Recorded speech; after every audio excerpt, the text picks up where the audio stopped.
आशा करता हूं आप सब बहुत अच्छे होंगे। मेरा नाम है सिद्धांत अग्निहोत्री। स्टडी ग्लोस पे आपका बहुत बहुत स्वागत है। तो यहाँ पे एडवाइजरी जारी की गई है, ठीक है, हनुमान जयंती को लेकर। आपको पता ही है आज हनुमान जयंती है। पार न लगोगे श्री राम के बिना, राम न मिलेंगे हनुमान के बिना। अभी हमने राम नवमी पे देखा कि काफ़ी ज़्यादा वायलेंस हुआ, ठीक है, 6 राज्यों में वायलेंस हुआ। बंगाल में तो बहुत ज़्यादा आगजनी भी हुई और ये दोनों ही तरफ से, मतलब ये सही नहीं था, ठीक है, जो दो ग्रुप आपस में भिड़े, ये बहुत ही गलत है, लॉ एंड ऑर्डर के लिए बहुत ज़्यादा गलत है, ठीक है। तो हनुमान जयंती में ऐसा ना हो, इसलिए सरकार ने एडवाइजरी जारी की है।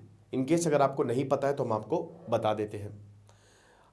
अमित शाह हमारे होम मिनिस्टर है, मिनिस्ट्री ऑफ होम अफेयर्स ने ही ये एडवाइजरी जारी की है। लेकिन उससे पहले दोस्तों, हमारे एनसीईआरटी ज्योग्राफी हिस्ट्री का कोर्स आप ज़रूर अवेल करें। आज 11 बजे क्लास होगी, 11 बजे ज्योग्राफी की और 1 बजे मैं हिस्ट्री का क्लास लूँगा। क्लास 6 की एनसीईआरटी से हम शुरू करेंगे और यूपीएससी लेवल, मतलब अगर आप ग्रेजुएशन में हैं, अगर आप स्कूल में पढ़ रहे हैं, अगर आप यूपीएससी की तैयारी कर रहे हैं, तो this course is the best for you, ठीक है। टेलीग्राम ग्रुप को जरूर ज्वाइन करो। ऐप पे आपको टेलीग्राम ग्रुप मिल जाएगा, नहीं तो इस नंबर पे अपनी रिसीट के साथ व्हाट्सएप कर देना, ठीक है। चलो आगे बढ़ते हैं। तो क्या एडवाइजरी है, सबसे पहले तो देख लेते हैं। जहां पे धारा 144 लगाई गई है, वहां से हनुमान जयंती का पोजीशन, मतलब जो पूरा जुलूस है, वो नहीं जाएगा। फिर आपको लाइसेंस लेना पड़ेगा। अगर आप चाहते हो कि हनुमान जयंती का जुलूस निकाले तो आपको इसका लाइसेंस लेना पड़ेगा। विदाउट लाइसेंस आप जुलूस नहीं निकाल सकते। तीसरा, बताने पड़ेंगे कि जुलूस में कितने लोग होंगे, कितने लोग यहां पे होंगे, कौन कौन यहां पे भाग लेगा। चौथा, जितने लोग एप्लीकेशन में मेंशन्ड हैं उससे एक भी इंसान ज्यादा नहीं होना चाहिए, वरना कार्रवाई होगी। एंड द मोस्ट इंपॉर्टेंट, कोई भी प्रोवोकेटिव स्पीच, कुछ भी ऐसा जो तनाव पैदा करे, वो नहीं कर सकते। तो ये मिनिस्ट्री ऑफ होम अफेयर्स की तरफ से एडवाइजरी जारी की है हनुमान जयंती पर, बहुत ज़्यादा ज़रूरी है। भगवान हनुमान के बारे में बात कर लेते हैं। आजकल बड़ा, मतलब देखियो, भगवान हनुमान जो है, हम हनुमान भक्त हैं, मैं हनुमान भक्त हूँ। यहाँ पे हनुमान सेतु है और हनुमंत धाम है लखनऊ में। हनुमंत धाम तो अभी बना है, बहुत ही खूबसूरत है, बट हनुमान सेतु तो मैं हर शनिवार जाती हूँ, आप लोग से मुलाकात भी होती है। आज मैं जाऊँगा हनुमान सेतु, ठीक है, तो अगर आप किसी को मिलना हो तो मुझसे मिल सकते हैं वहाँ पे। तो अब जब हम हनुमान सेतु जाते हैं तो हम सब हनुमान भक्त हैं, मैं भी हनुमान भक्त हूँ। हनुमान क्या है? भगवान शिव के अवतार, ठीक है। पुंजस्थला, भगवान इंद्र के कोर्ट में वो थी, ठीक है। हम सबको पता है कि भगवान इंद्र, मतलब पुंजस्थला जो है वो अप्सरा थी। अब कौन है पुंजस्थला? माता अंजना, यस। तो हुआ क्या, कैसे हनुमान जी का जन्म हुआ, इसके पीछे भी कहानी है। पुंजस्थला बहुत ही विद्वान और बहुत ही चंचल स्वभाव की थी।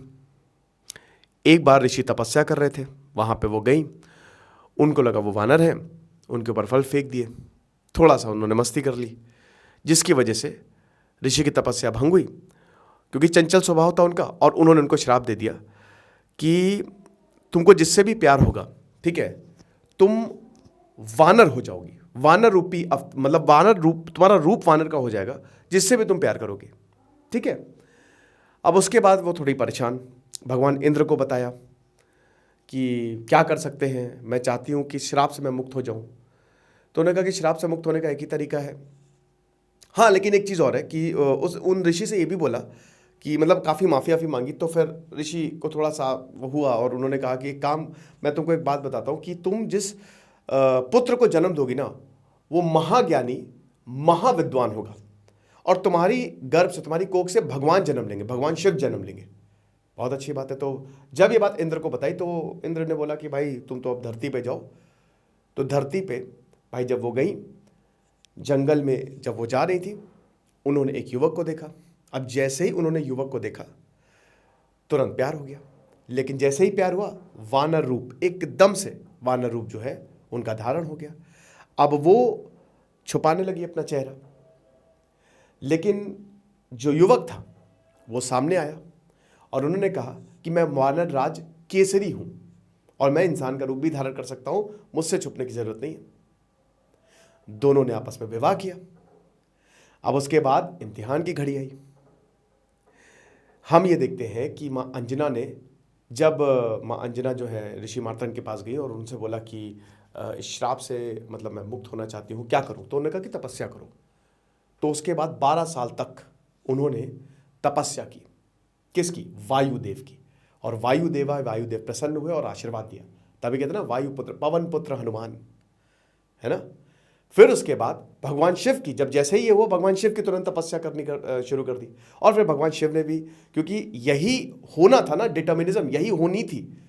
तो अब उसके बाद फिर भगवान शिव ने बोला कि तुम्हारी कोख से जो पुत्र पैदा होगा मैं स्वयं अवतार ले रहा हूं। तब देखते हैं भगवान हनुमान का जन्म हुआ। अष्ट सिद्धि 9 निधि के दाता, आपको पता है ना, अष्ट सिद्धि, महाविद्वान महाज्ञानी भगवान हनुमान अजर अमर है। आप समझिए, अमरता का वरदान प्राप्त है। कलयुग में भी भगवान हनुमान वास कर रहे हैं। तुलसीदास जी को भगवान हनुमान के ही दर्शन हुए थे। अष्ट सिद्धि समझते हो आप अल्टीमेट योगी हो गए। आप अपनी बॉडी को छोटा बड़ा कर सकते हो। यस, आप बहुत छोटे हो सकते हो आंटमैन टाइप, और बहुत बड़े हो सकते हो घटोत्कच टाइप, जो कि हनुमान जी कर देते थे। आप उड़ सकते हो। आपने यूनिवर्स के लॉस को समझ लिया पूरी तरीके से, सिद्धियां प्राप्त कर ली। सिद्धि प्राप्त मनुष्य नहीं होता, वो सिद्धि प्राप्त जो योगी हो जाते हैं ना, वो कुछ भी कर सकते हैं। तो हनुमान जी तो इनके गुरु थे योगियों के, ठीक है। तो वहां से कहानी की शुरुआत होती, बहुत बलशाली थी। अब उसके बाद तो फिर हमको बताने की जरूरत नहीं है कि क्या हुआ, कितने बलशाली थे। इतना ज्यादा बलशाली कि कहानी ये है ना कि उन्होंने सूरज को देखा कि वो तो फल है और वो चले गए उसको खाने। उसके बाद उनकी शक्ति को बांध दिया, और उनकी शक्तियों को तब खोला जब भगवान माँ सीता को रावण उठा के ले गया। तब जाके जब लंका जाना था, शक्तियों को खोला गया।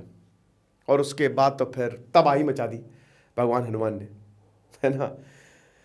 तो ये कहानी है हनुमान जी की और हनुमान जयंती की, ठीक है।